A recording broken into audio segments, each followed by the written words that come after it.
میرے محبوب علیہ الصلوۃ والسلام کی جب ولادت ہوئی تو ولادت اب آ جائیے عالم برزخ میں چلتے ہیں، آج لے ان کی پناہ، آج مدد مانگ ان سے، پھر نہ مانیں گے قیامت میں اگر مان گیا۔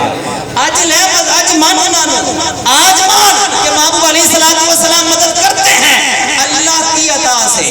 ہم کہتے ہیں ہمارے اہل سنت و جماعت کا یہ عقیدہ ہے کہ آقا علیہ الصلوۃ والسلام کے پاس بڑی آسانی سے جواب دے دے گا کہ ربی اللہ، میرا رب اللہ ہے۔ دوسرا سوال ہوگا ما دین کا، بتا تیرا دین کیا ہے؟ جواب دے دے گا دین الاسلام۔ امام بخاری رحمت اللہ تعالی علیہ نے اس آخری سوال کا ذکر کیا ہے جو اصل سوال ہے، حقیقت میں سوال ہی یہی ہے۔ وہ سوال کیا ہوگا کہ فرشتے پوچھیں گے ما کنت تقول فی حق ھذا الرجل، بتا اس سونی سونی صورت والے کے بارے میں دنیا میں کیا کہا کرتا تھا؟ دنیا کے بارے میں پوچھا جائے گا، موجودہ حال کا نہیں پوچھا جائے گا، ماضی کا پوچھا جائے گا۔ بتا دنیا کے اندر اس محبوب کے بارے میں کیا کہا کرتا تھا؟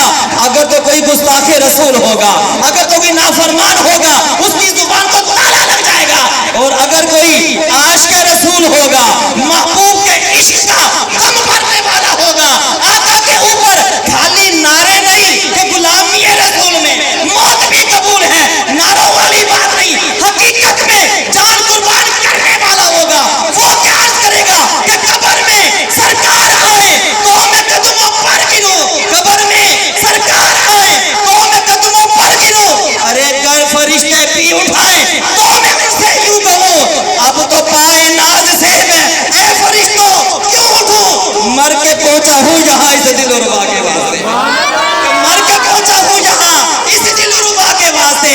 اے ممکن نکیلین کیا پوچھتے ہو؟ یہ تو وہی محبوب ہے جن کے لیے دنیا کے اندر میں جان قربان کرنے کے لیے تیار ہے، جن کے لیے دنیا کے اندر میں ان کے عشق کا دم بھرا کرتا تھا۔ انہوں نے ہی تو مجھے رب کا بتایا تھا، انہوں نے ہی تو مجھے قرآن کا بتایا تھا۔ تم کیا پوچھتے ہو؟ میرے اعلیٰ حضرت رحمت اللہ تعالی علیہ آپ نے مرنے سے پہلے وصیت کی تھی کہ جب مجھے دفن کرو نا تو میری لاہ ذرا نا گہری کر کر رکھنا، اتنی ہو کہ میں کھڑا ہو سکوں۔ پوچھا گیا جناب کس وجہ سے، کیوں کہہ رہے ہیں یہ بات؟ آپ نے فرمایا کہ ساری زندگی میں نے آقا کے اوپر کھڑے ہو کر درود و سلام پڑھا ہے، کھڑے ہو کر درود و سلام پڑھا ہے۔ جب قبر کے اندر آقا تشریف لائے تو پھر امام احمد رضا خان بیٹھنا نہیں چاہیے، آقا میری قبر میں آئیں گے تو میں کھڑا ہو کر محبوب کا استقبال کروں گا۔ یہ ہے عاشقوں کے ایمان کہ کہہ رہے ہیں کہ جب قبر میں سرکار آئیں گے تو میں چاہتا ہوں کہ میں حضور کا کھڑے ہو کر استقبال کروں گا۔ یہ ہے میرے محبوب کی قبر کے اندر رحمت۔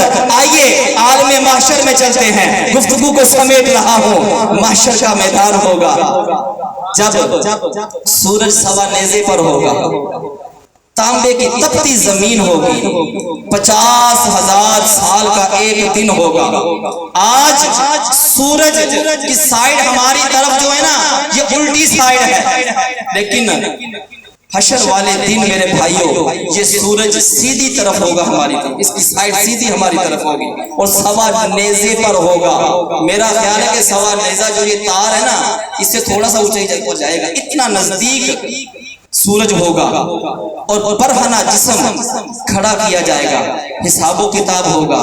اس وقت نہ باپ بیٹے کو پہچانے گا، نہ بیٹا باپ کو پہچانے گا۔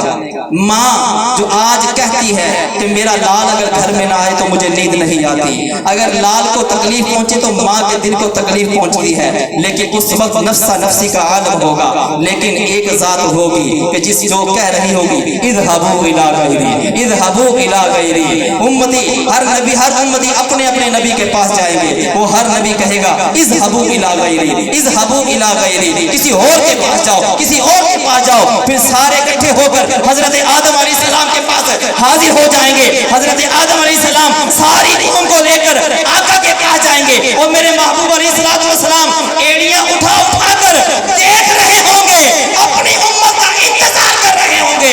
جب امت آقا کے پاس حاضر ہو جائے گی میرے محبوب فرمائیں گے اے میرے امتیوں پریشان مت ہو، مجھے تو پیدا ہی کیا گیا تھا، اسی دین کے لیے کیا گیا تھا۔ پھر میرے محبوب علیہ السلام